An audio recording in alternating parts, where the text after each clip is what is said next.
Alright, here at Herohomes, we are always sharing with you the steps of how you can upgrade from your BTO flat to a bigger HDB and sometimes to a private property. And we are always sharing with you the how-tos, the steps. Today we want to change gears a little bit. Instead of sharing with you how, we want to share with you someone's experience, someone who has gone through the entire process. That means from a BTO flat to a private property and now back to a HDB, fully paid. So our interviewee today is someone the Herohomes audience would already be familiar with. Okay, in fact, she's someone who joined us as a senior consultant in 2021 with an industry experience of over 10 years. She's none other than our very own Salwa Dean. Hi, thank you for the kind introduction. Yes. It hasn't been a pleasant journey, but I believe the property choices which I made has made a huge difference in my life. So any questions you have, just ask away. Okay, good. I am not going to waste any more time. Got a lot of questions to run through. First question, first property. Can you tell me more about it? Okay, simple, straightforward, BTO, right. 4-room in Sembawang. Alright, Sembawang. Why Sembawang? Were you living in Sembawang already back then? No, my parents stayed in Jurong actually, but when we applied for BTO, Sembawang was the estate which has the shortest waiting time. So no choice lah, go for Sembawang then. So it sounds like you wanted to go for something which was the fastest option, right? So instead of, I mean by default, if people want a quick property transaction which is quick, why didn't you just go for a resale flat instead? Okay, being new, being just married, we wanted something brand new, something cheaper. And then of course, back then when you got engaged, your parents will tell you, go apply for BTO, cepat-cepat BTO. So, we follow what parents asked us to do then. Right, so back then it was a norm to quickly apply for BTO. Yeah. Today it's still the norm. It's still. Okay. So, how much was the BTO flat that you bought in the first house? Okay, it was only 160,000. Bought it in 2000. Collected keys in 2002. So this was a 4-room flat? 4-room BTO at Sembawang. Wow, only 160. 160. How much did you sell it for? I sold it for 360. 360. So that's a profit of over 200,000. Right, you bought it for 160k and then you sold it off for 360k. That's a lot. What was your plans after your MOP? Okay, of course we wanted to upgrade. We thought of buying a 5-room in Jurong because parents are in Jurong. So we went house hunting and we saw a few 5-rooms, but we realized that the 5 rooms then was already almost $500,000. Right. And over 500,000, I think. Yes. And then it felt like a safe option, but then I felt that was a bit too steep for a 5-room. Yeah. Interesting. It was supposed to be a safe option, but at the same time, you also felt it was expensive. Yes, because HDB safe, but at the same time, alamak, expensive. Okay, so what happened after that? Okay, and then my agent came and sat down with us, and then he went through the options with us, and then he proposed to buy a condo. And then we were actually skeptical, boleh ke, buy a private property back then. Wasn't a norm back then. And we were like, can we really afford a condo at that time? So what exactly were you skeptical about when he proposed the plan of upgrading to a private property instead of a HDB back then? Firstly, we were like, can we really afford the monthly installments? Do we have to top up in cash? And then secondly, it was the management fees. It was like, we heard about silent killer. Management fees are a silent killer. And then there are hidden costs and such, And then thirdly, location. Because the agent recommended somewhere in Yishun and we thought it was a bit ulu at the time. Yeah. So wait, why would location, ulu-ness be an issue for you since both of you drove, I remember back then? We were thinking if we buy a condo at a ulu location, would we be able to sell it when we want to sell it? Because back then, MRT is a bit further. Not so common. Correct. So can sell or not? So even before buying the property, you were already thinking about the saleability in the future? For the we did. Okay, so that's a good thought process to have. Like example, earlier on when you mentioned you felt that a 5-room Jurong flat, 500,000, 600,000, you also felt it was steep. Sounds like you already were thinking in future who would buy over from you. The agent thought already. Back then you were not an agent yet. Not an agent yet. So eventually, how did your agent convince you to proceed with the private property purchase instead of the HDB upgrade? Okay, he said like, capital appreciation for a private property is more than a HDB. Okay, not guaranteed lah, but that's the promise, of course. Yes, that was promised then.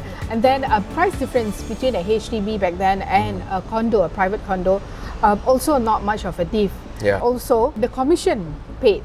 1% HDB, 1% condo. Around the same, not right?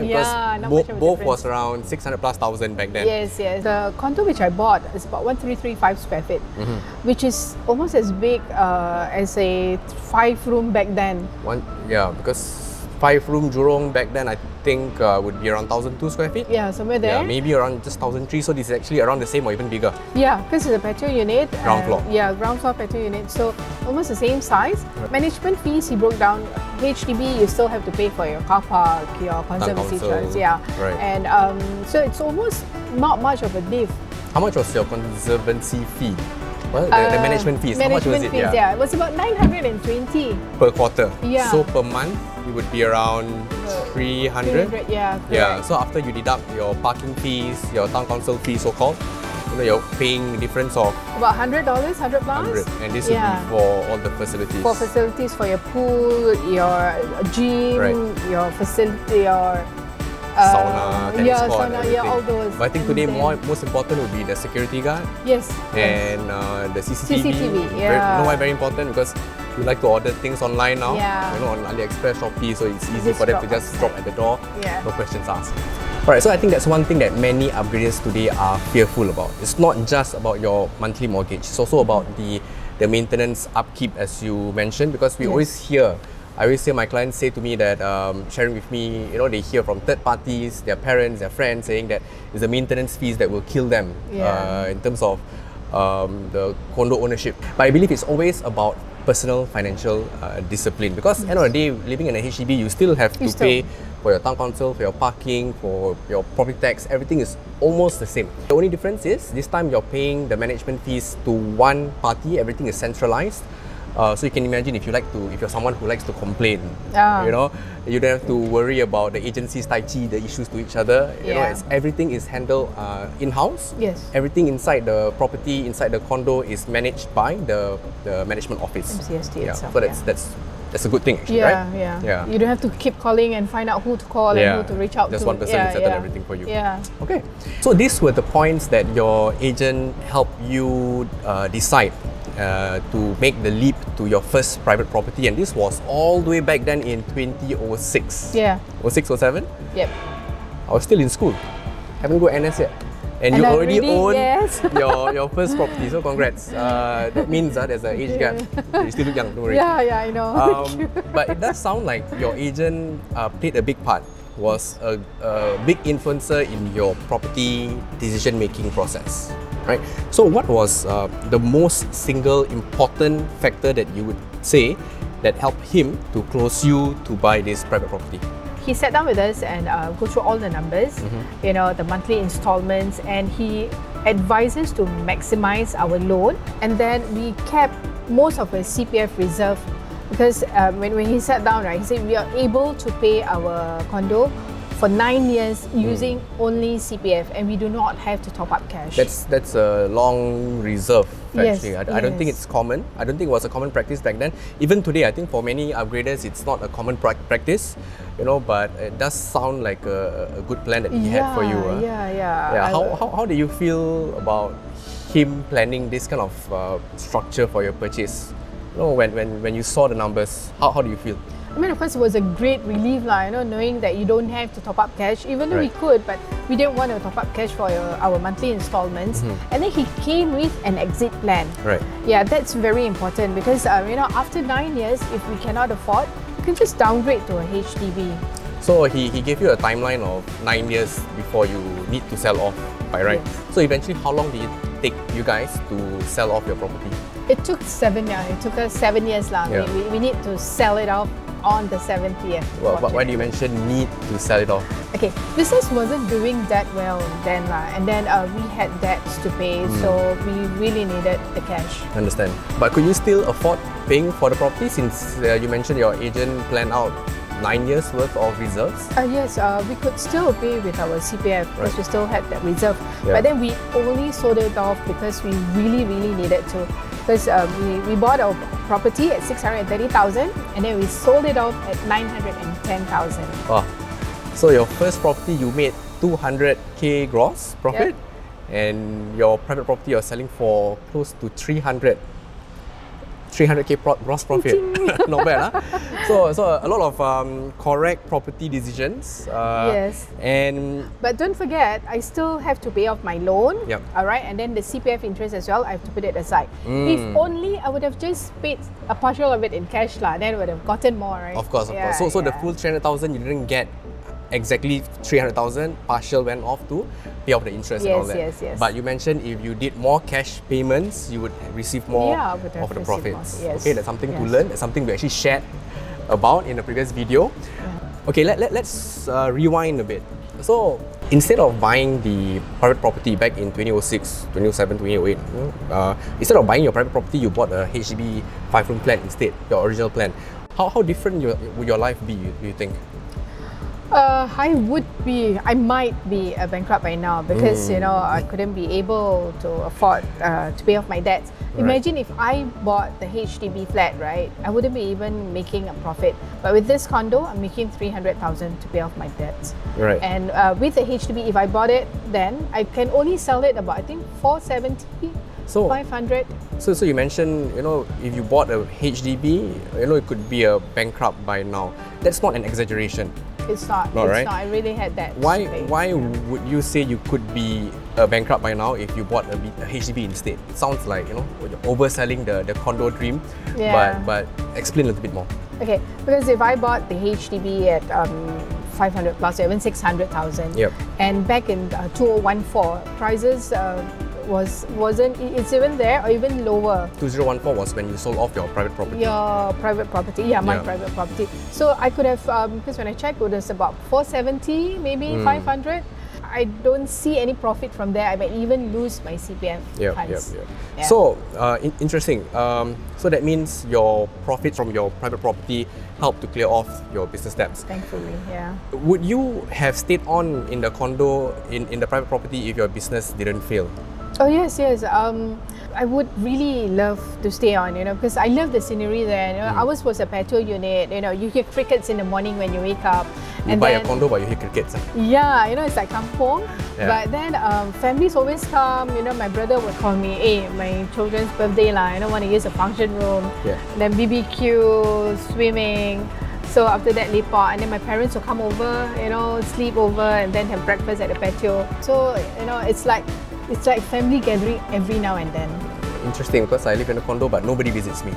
You never asked, I guess. Okay, alright. So what I really want to ask was, assuming your business didn't fail, alright, what would you have done differently? I would have bought a second property for investment because our CPF was strong then.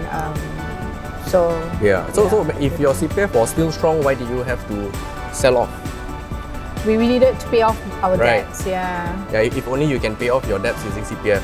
How I wish everybody would be doing that, right? Yeah, okay. So, let's move on from this private property. How was your property journey after this condo purchase? Okay, I finally realized my initial dream. I wanted to buy a HDB flat, right? Yep. I finally realized that, but the difference is I fully pay off the 5-room HDB.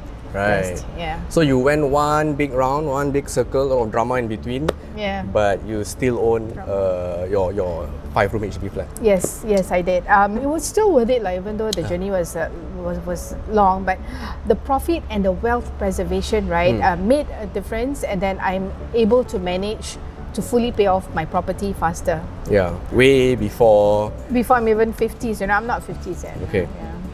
Congrats on the entire journey. Yes. A lot of bumps, as you shared previously.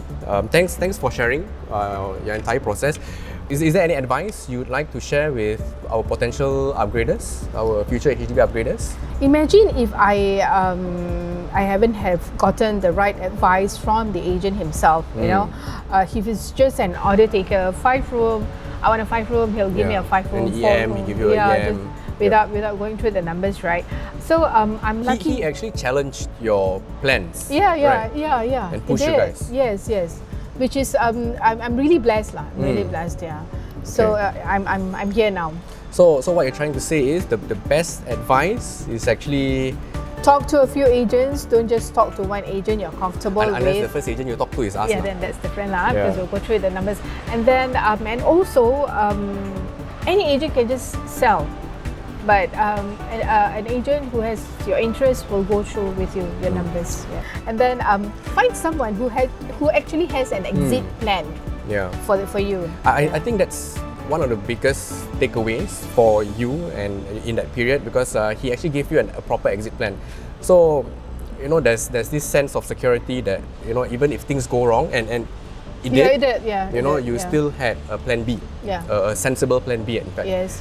Okay. Because any agent can just sell houses. That's true. Yeah, That's but true. it's how they manage for you. The planning. Yes. Yeah, selling and buying is just one transaction for us today, but you will be living with the property for the next 10, 15, 20 years. Yes. Thanks for sharing and opening up your entire journey with us. I think it's very interesting to see in depth someone's journey who has already gone through the entire cycle. Because we always talk about how to, right? Yeah. So she is someone who has gone through the entire process. Was there any fear when you were going through it? Of course lah, when you stay in a HDB, you're so afraid that you'll be stuck with the house, and then you don't know what to do. What if you cannot pay off? Well, what if you upgrade to a condo and you are stuck? And you don't know what to do. So when you have an exit plan, right, you'll be sure of your decisions. Yep. Yeah. Understand. So I think it's interesting. I mean, it was, even for me, to have a peek into your entire process was quite nice to hear. We were planning for the entire interview, and I was actually quite impressed actually. Interesting. And I think it shows that our property decisions, our life options and all that, we really have to consider all our options properly. Yes, and talk to people to find out more. Don't just, sometimes when you just think about it, you don't know where to go. Yep. So like for me, I'm so blessed to get somebody who has that knowledge, who can actually guide. Correct. Yeah. If only you met me back then. You're still in school, right? Still in school. Okay.